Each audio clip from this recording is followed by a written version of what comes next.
Imbestigahan niya yung flood control at ayuda corruption. Francisco Perez, natakot daw siya boss kay PRRD. Sino raw? Si Dan Fernandez. Boss Baz, addict din yung visit na Bold Star na yan. Talaga? Hindi ko alam. Baka ang ikakaso ni Boeing, death threat to the dead. Natakot daw siya, Kuya Badong, sabi ni Dan Fernandez during the drug war. Alam ko po yung mga natatakot lang sa... marami po natakot sa war on drugs. Totoo. Di ba? Pero mas marami na to. Yung mga natakot, yung mga drug addict, drug pusher, runner, drug lord. At saka yung mga kasabwat nila. O yun po, takot. Sa isang banda, mas marami po yung natuwa. Kaya nga highest rated eh. Si Pangulong Duterte, highest rated yan. Nung kapanahunan niya. Astrid, nagpunta pala si BP sa Baclaran. Si Dan bigla din bumili ng street food at uminom ng palamig. Sa mga taga Laguna, huwag niyong iboto tong korap na Dan Fernandez kung gusto niyo mabago at umunlad ang Laguna. Kay PRRD may assurance ang mga tao. Sinasabi niya ng gobyerno hindi tayo pababayaan. Correct. Tsaka nakikita natin. Tuyo pa yung daan eh. Pinapasapasahan na yung mga DSWD na kahon eh.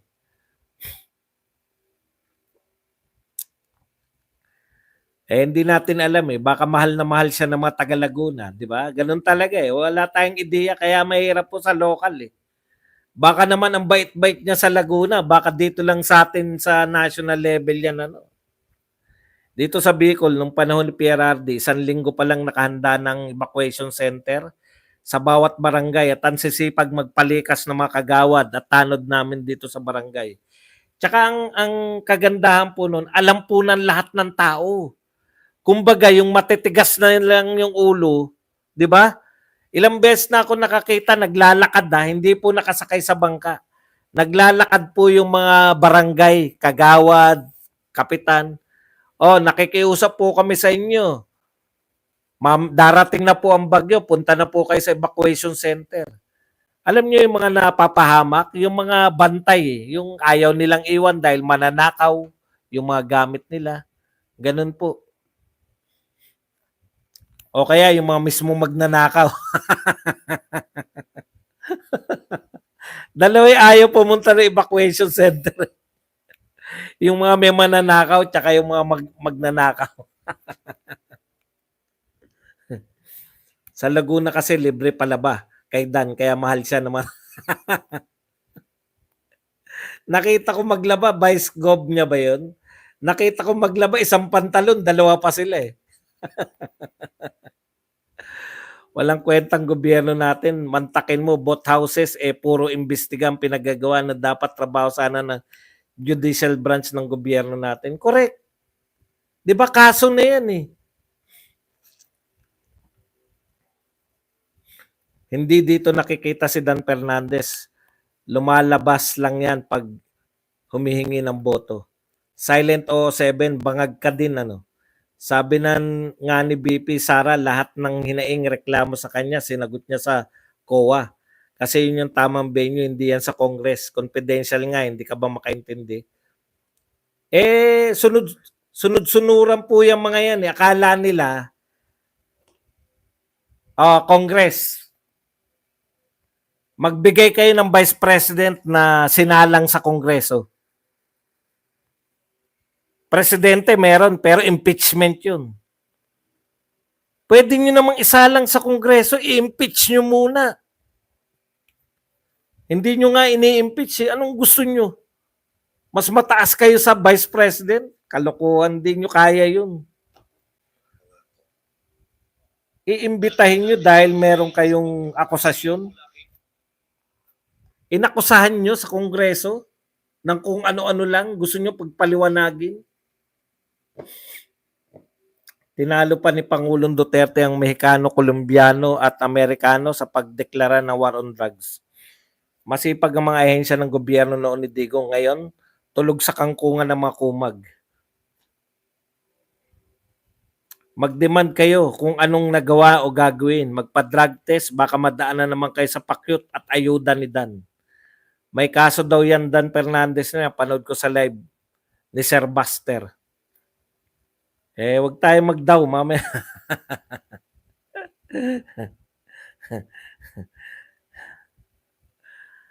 Wag na tayo makialam sa kanya. Yung sinasabi niya lang. Bahala na taga Laguna dyan. Gusto niyo iboto dyan, bahala kayo. Kaya lang, tignan nyo nga, war on drugs, highest deception daw. Niloko ba ni Tatay Digong yung mga tao nung nag-war on drugs siya? Hindi niya naman sinabi na, pag nahuli ko kayo, bibigyan ko kayo ng magandang kwarto.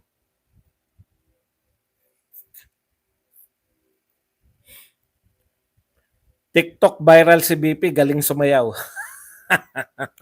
Gayahin ko nga yung sayaw ni BP. Ano ba sinayaw niya? Malamang kaya ko yun. Kailangan siguro kumilos na kayo, inutil na presidente.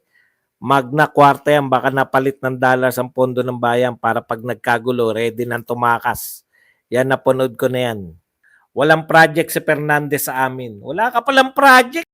Tatakbo ka na naman. Ha?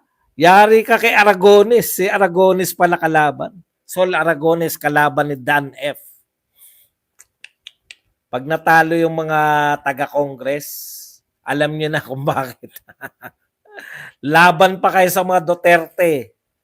Malacanang said sa Tuesday, the newly created Disaster Response and Crisis Management Task Force would fill in the gap in the disaster response framework of the Philippines. Yan, palit-palit pa kayo. Maganda na yung DRRM eh. Di ba? Okay na yun eh. NDRRMO, o kung ano man ang tawag doon. Talo ni Sal Aragones si Dan Fernandez sa survey dito sa amin. Bahana, hearing pa inatupag. May bayad kasi ang hearing. Ayan po mula kay Pulong Duterte. Magkano ba bayad sa hearing sa inyo? Gusto na ng taong malaman kasi na-curious na kami. Babagyo na po. Hearing pa kayo eh. Magaling si FPRD sa decision making. Hindi naman po matindi ang decision making na gagawin. Ang mga decision making po, yung mga matter of maggegera o hindi. Ito po, simple lang po to. Ilang bagyo meron tayo sa loob ng isang taon. 'Di ba? Nasa K na tayo ngayon. A, B, C, D, E, F, G, H, I, J. 10 bagyo na po. Hindi po yan kinakailangan ng henyo. As of October, may 10 bagyo na tayo. Ibig sabihin, dinadalaw tayo more or less 20 o 15 to 20 typhoons in a year. Kaya pong paghandaan yan. Ayun nga ang problema, yung paghanda. Simple lang yan. Kung maraming ulan, malamang bumaha. Kung malakas ang malamang malakas ang hangin. Mapaghandaan po yan. Ang solusyon po dyan lahat, evacuation center. Yung mga tao ba pupunta sa evacuation center? May time po, panahon ni Tatay Digong, may time, pumutok ang Taal, tapos may bagyong malakas, tapos may lindol sa Mindanao. Pucha, sabay-sabay nga eh. Sabi ko, tatag nitong matanda na to. Ang tatag nitong matandang Duterte na to. Walang tulong-tulong sa ibang bansa. Kaya lahat. Pucha. Kinakantsawan pa nga, di ba? Nakakantsawan pa siya noon. Sabi, tignan nyo si Duterte. Masamang tao kasi yan. Kaya walang tumutulong na taga-ibang bansa eh. Walang tumutulong na taga-ibang bansa kasi walang nakikitang umiiyak na Pilipino. Natutugunan. Happy-happy sa evacuation center. Yan ang susi dun eh. Kay Tatay Digong lang ako evacuation center, yung magaganda nakakahon kayo. Busy sila sa paganda sa Concert Weekly. Baka nasa Paris si Kawatan. Ba't hindi ka nagpapakita, Saldi? Badongers, kamot ulo na lang si Bangag. Turuan. Nagkamot lang ng ulo. maging pinunong di umano, magaling ka pa dun. Boss Baz, gusto ni Kong Ortega na mag-oath taking si BP. Hindi ba niya nakita na nag-oath taking na si BP sa Davao? Nauna baka kaya umiiwas na magpa-drug test yan kung ano-ano mga pinagsabi. Kayo nagsabi na siya ay, di ba?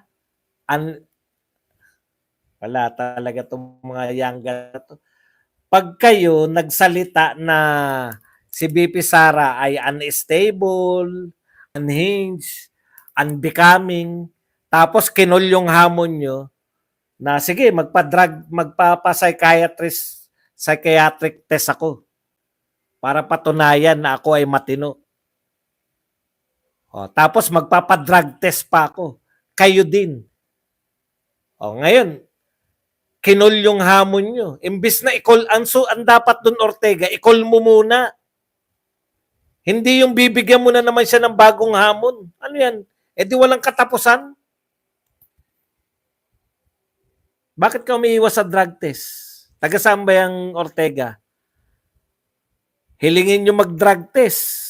Nakasuhan kasi mga hindi mag-evacuate nung kaya nag-evacuate. Hindi naman, lovely. Sobra ka naman. Sa pandemic lang yun. Boss Baz, may bagyong si Odette. Si Fernandez, panay pa wet lips.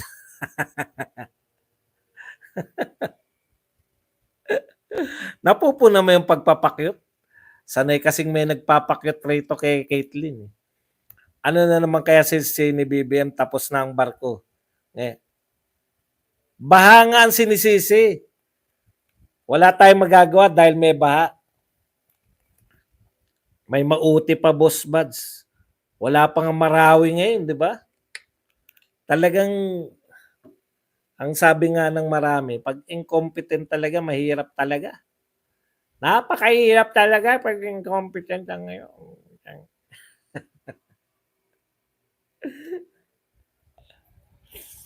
Boss Bud, sa amin sa Mindanao, bagyong Odette. Always alam ko nga Odette yun eh. Magkasunod yun eh. Yung Odette tsaka Ulysses, 1 taon lang yan eh. Always anticipation and prevention ng FPRRD government.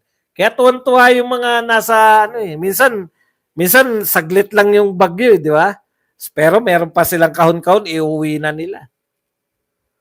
Ano kaya nangyari ron sa mga nakakahon na na evacuation center? Yung mga tinatayong yung parang tent na walang bubong. Ano kaya nangyari ron? Bakit nawala? Takang-taka ako talaga eh. Halos lahat ng barangay meron nun eh. May mauti pa nung Marawi siege. 'Di ba dapat naka-break ang Congress? Di kaya nasira ang break nila dahil BP Sara basag sila. Nasira kamada nila. Correct, walang break sa paninira. Tsaka sabi nga ni Pulong, may bayan. Magkano raw? Boss Bad, sa amin sa Mindanao, bagyong Odette. Always yan. Gusto ni Kong Ortega mag-take. Nag-take na ng oath ng June 2022. Basta naninira sa Duterte, ibaon namin sa Laguna. Yung kahon ni Duterte, nag-floating nung panahon ni BBM. Reactive si Junior, hindi proactive. Correct. Pag nariyan na, tsaka magmi-meeting, no? Tapos tanong siya, ano gagawin natin? Anong gagawin natin? Bumaba. Ngayon, evacuation center, lutang sa tubig, yatay. La Union. Nakakahiyang asal ng Pangulo, di alam ang gagawin pag may sakuna. Dapat Karina, napahiya na sila, no? Hindi eh. Tuloy-tuloy lang eh. Manalangin nila, sana wag na uli bumaha. Bumaha uli ngayon, mas malawak.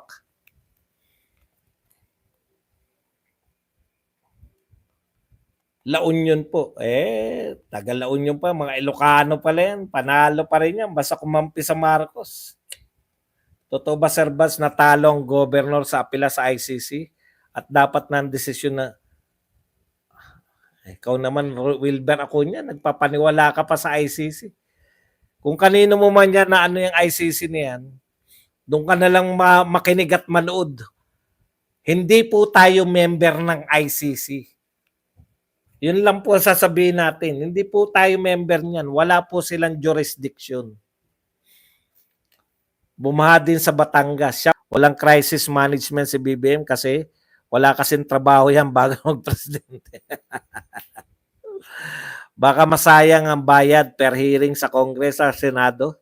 Kung meron man, kaya tuloy ang hearing kahit may bagyo pa. Ngayon pa tayo kasi nakaranas ng gantong pamumuno kaya kinakailangan talaga ang drug test. Felipe Sapa. Boss, kinasuhan na din si Richard Gomez kasi pinagtanggol ang war on drugs. Mamaya, ano ko yan. Saan ba nabalita yan? Saan nabalita? Sir Bads, kung si BBM ang presidente ng pandemic, ano kaya nangyari sa buong Pilipinas? Zombie na tayo lahat ngayon. Bulkan pa. During the time PRRD, bawal absent ang mayor, governor sa mga province nila. Dapat check natin attendance. Kayo po, check nyo po sa mga probinsya nyo. Nag-floating na nga ang kahon sa evacuate. 1.1 like. Kay BBM, antayin pang humupa ang bagyo at baha samantalang OBP nagsimula ng tumulong sa mga kababayan natin. Kita nyo? Yung mga tumutulong, yun yung tinatanggalan ng budget. Yung hindi mo makita ang tulong, sangkatutak ang mga budget ninyo. 10 million per session ng Congress. Grabe. Parang ngayon lang nalaman ni BBM na may bagyo. Yung mga congressman pa lang may reward sa halagang 10 million bawat hearing para manira o mabuting tao at mamatay yung kanilang pagkatao. Hindi po nila masisiraan eh. Sisiraan nila si Duterte dahil may may namatay na drug lord. Yun ang pansisira nyo. Pinapatay ni Duterte ang mga drug lord, pinapapatay. Campaign promise niya yun eh. Lugi tayo sa Kongreso, tayo binabahan ng ulan, sila binabahan ng pera. Tamang-tama para sa crooks. O nga, dati na yung masama. Kawawa talagang bansa natin kung ano-ano na lang ginagawa nilang kwento. Kumita lang ng husto. Boss Bads, lugi tayo sa Kongreso na binabahan ng ulan, sila binabahan ng pera. Tamang-tama para sa mga crooks. Yung mga congressman pala may reward. Yan. Ito yung Richard Gomez. Talaga, meron talagang kaso si Richard Gomez. Baka naman kwento lang ng mga vlogger to. Wala akong makita sa balita eh. DCRH. Sabi, Leyte Port District Congressman Richard Gomez sinampahan ng kasong conspiracy for grave coercion at grave threat sa prosecutor's office. Grabe naman to. Bago ba to? 2 hours ago. Grabe, no? Porket kumampi, napahiya sila. Totoo kaya to? Mamaya, i-confirm natin yan ha, kung totoo yan ha. Hindi ko pa po binabalita, nakita ko lang kung saan yun. Pero i-kukumpirma natin yan. May bagong open satellite office, kundi ang OBP sa Naga yata yun. Kaya nakapagbigay agad ng pagkain sa evacuation center. Umapila kasi ang Philippine government. Bakit tayo apila? Hindi naman tayo member niyan. Ganyan ang OBP, action agad. Basta Duterte magaling, very credible. Kaso ang isa sa mga panakot sa mga congressman para sumunod sa utos. Teacher Badong, kindly share what you know about One China policy and why our president is making the wrong moves on his stance in WPS. Sana po mabasa. Chinay. Mahaba-haba po yan eh. Ang One China policy po, ito po ay kinikilala po ng United Nations na isa lang po ang China kasi po yung pong nagrevolusyon si Mao Zedong, no? Tumakas si Chiang Kai-shek sa Taiwan. Yun po yun. Kaya dalawa yung China noon. Yung People's Republic of China ni Mao Zedong tsaka yung Republic of China ni Chiang Kai-shek. So nagdeklara po yung UN na one China lang ang kikilalanin. Yung po yung China ni Mao Zedong. At dahil tayo po ay UN member, kaya po tayo ay kasama ron sa pumirma sa One China policy. Hindi po natin kinikilala na isang bansa yung Taiwan. Yun lang po yun. Ngayon, sa tanong na bakit mali, ang pakikipagkaibigan, ang pakikipagtalo sa China ay mali. Dahil ang China ay hindi nating kaaway. Siya ay kaibigan. Nakita na natin yan kay Tatay Digong, kaibigan natin ng China. Wala tayong problema sa West Philippines Sea. Pagkalaban natin ng China, panahon ni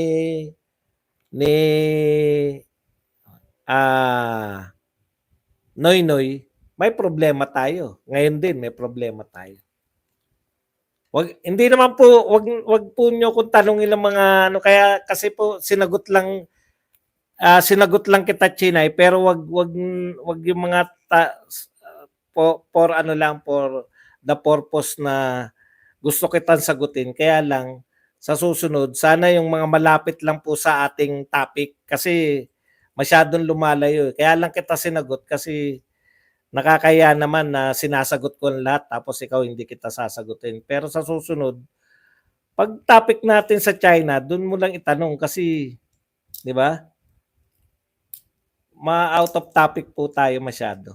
Kaya lang gusto ko lang din sagutin dahil baka naman sabihin mo niloloko lang kita na matalino ako. Hindi ko po ayaw ko po sagutin yung mga ganyan sana kasi out of topic. Kaya lang pwede naman sagutin lahat. Okay? Yan lang po yun. Kasi at tayo ay meron po tayong maganda kasing kay Tatay Digong. Hindi po dahil sa kung ano pa man, no. Nagandahan ako sa friends to all enemies to none ni Tatay Digong. Oh, marami po. Ang mayayaman po sa Singapore, panay Chinese din. Totoo yan, kaibigan natin ng China. Wala nang ginawa sa gobyerno. Kaya po tayo, maganda po yung friends to all enemies to none. Bakit naman po, hindi naman po natin kaaway talaga yung China. Kaya lang, matagal ko na rin napaliwanag to na tayo talaga, likas at tayong maging pro-American. Culture natin yan. Yan yung ano, no? May kasabihan tayo. Medyo mag-ano lang ko ng konti. May kasabihan na the best way to subjugate the people is to subjugate their mind. Ang pinakamabisang paraan para masakop mo yung tao ay sakupin mo yung kanyang pag-iisip. Kaya po tayong mga maka-Amerikano. Ayan. Kasi ang sinakop nila sa atin, isip. 'Di ba pag yung katawan ng sinakop sa iyo, nagre-resist ka eh. Pero sa pag-isip po ang nasakop, gusto mo yung ginagawa sa iyo. Wala ka resistance. 'Di ba? Yun. Kaya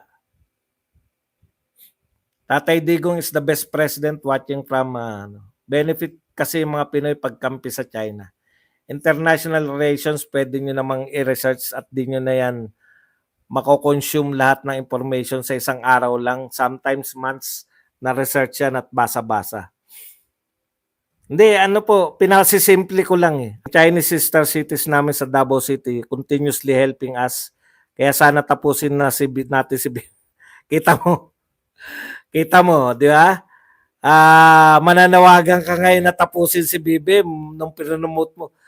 Kaya ako, yun yung problema ko sa mga ano eh. Pwede naman tayo manawagan na tapusin na to dahil sa kanyang incompetence. Pero hindi dahil tayo ay pro-China. Yun eh. Kaya nakukulayan yung mga maganda yung panawagan nyo pero inuna mo muna yung pagiging pro-China eh. Pwede naman pong sa totoo lang kasi ang ating pong ang pananakop po ng Amerika sa atin utak eh. Grade 1 pa lang meron na tayo English subject, may pumapalag ba? Hanggang college may English subject tayo. Ayan po yun. Yun po yung pananakop sa isip. Kaya mahirap po silang basta banatan ng babanatan mo ng mas magaling maano yung China, hindi po ganoon ng ano. Kasi kaya siyempre magre-resist yung mga yan. 'Di ba? Huwag natin silang dalin doon. sa ganung ano kasi yung mga Pilipino naman maka-Amerikano talaga mga Pilipino, wala pa tayong magagawa. Hindi pa tanggap ng Pilipino na maging pro-China eh. Hindi naman ako ano, ganito lang talaga ako magsalita. Ang point ko lang, pwede naman nating pag-usapan. Marami kasi kayong i-isolate.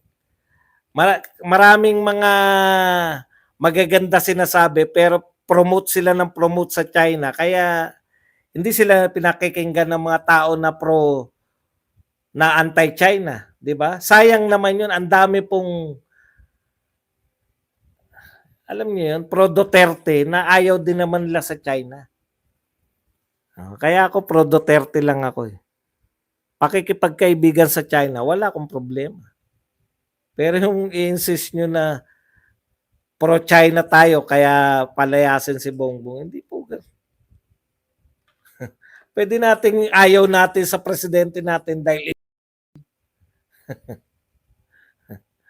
kumbaga dalawang magkaibang ideya, pilit natin sinisiksik pag-isahin, di ba? Yung anti-Duterte natin, okay yan. Anti-Duterte, anti-Marcos natin, okay tayo yan. Maraming anti-Marcos eh. Pero, tsaka na natin yung, matatanggap na din nila yan eh. Pag nagtuloy-tuloy yung Duterte. Kasi makikipagkaibigan yung mga Duterte sa lahat ng bansa. Hindi lang po sa China, sa lahat po ng bansa. Friends to all, enemies to none.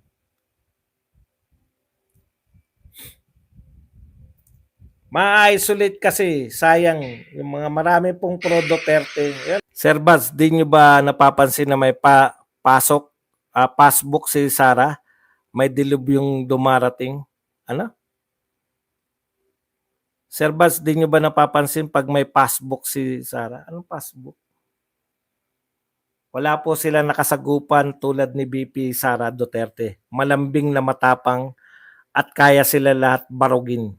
Isip ni BBM parang ngayon lang may bagyo at hindi nila alam ang gagawin.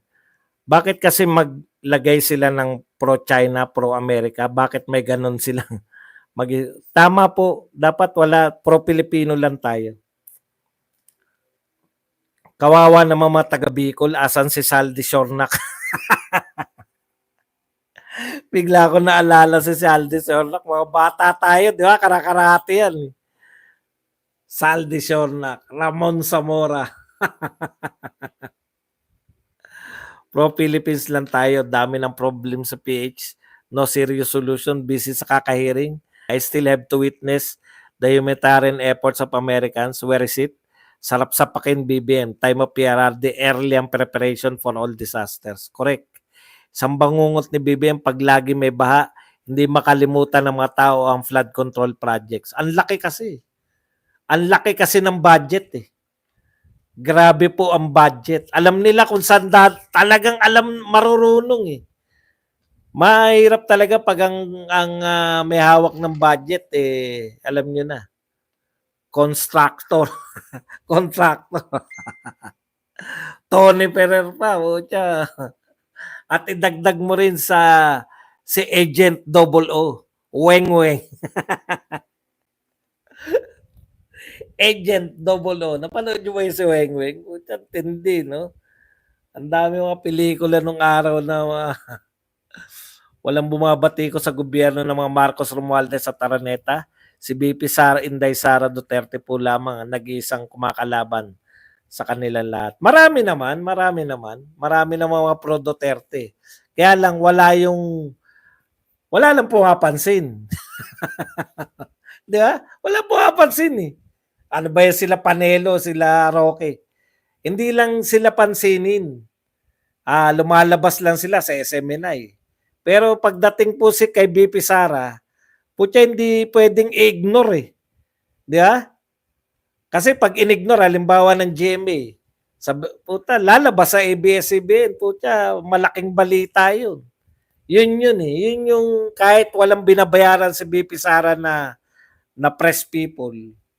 Pero antindi po ng antindi naman ng ng epekto niya. Pag hindi mo naman siya binalita, maiiwan ka naman.